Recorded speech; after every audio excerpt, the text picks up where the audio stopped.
else down here. Still don't have a good reason, but oh yeah. That's a little set I put in yesterday, had robbed. Or I put in a couple days ago. I had it robbed yesterday. Pretty old bobcat. Yeah, that's about time. So here's the remake. I've got a beaver leg staked down right under that corner. I got some Rusty Johnson's Lucky bait under there. The trap here. I do also have another trap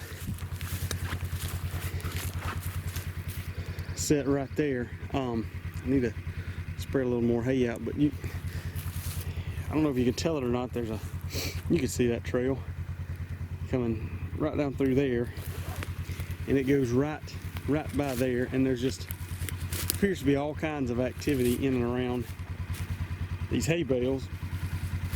And man, this is too good to pass up. I passed it up. I didn't set this up for probably 5 or 6 days, but after I saw that, man, I need something else here, so I did, and paid off. I've gone back and forth on my dog-proof baits. Used in Texas, when I was in Texas, we used a lot of just dried cat food, cheapest cat food you could get, and strawberry syrup, and that worked really good. Of course, it was pretty dry out there for the most part. That's what I've used here too, back home in Georgia, with good results.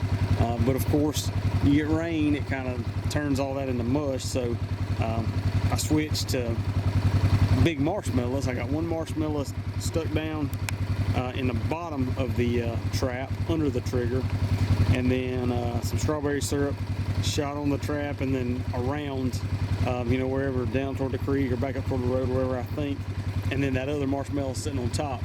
And the one good thing is that other marshmallow gives me a quick, easy indicator. If I see that white, I know that the trap's, still there and good. The kind of catch with marshmallows is if it gets too warm, they kind of melt and turn to mush. So in the South, with the weather changing like it does, there's no one easy fix, but there's a lot of cheap and easy things. Dog proofs are really easy to set and bait and handle in general.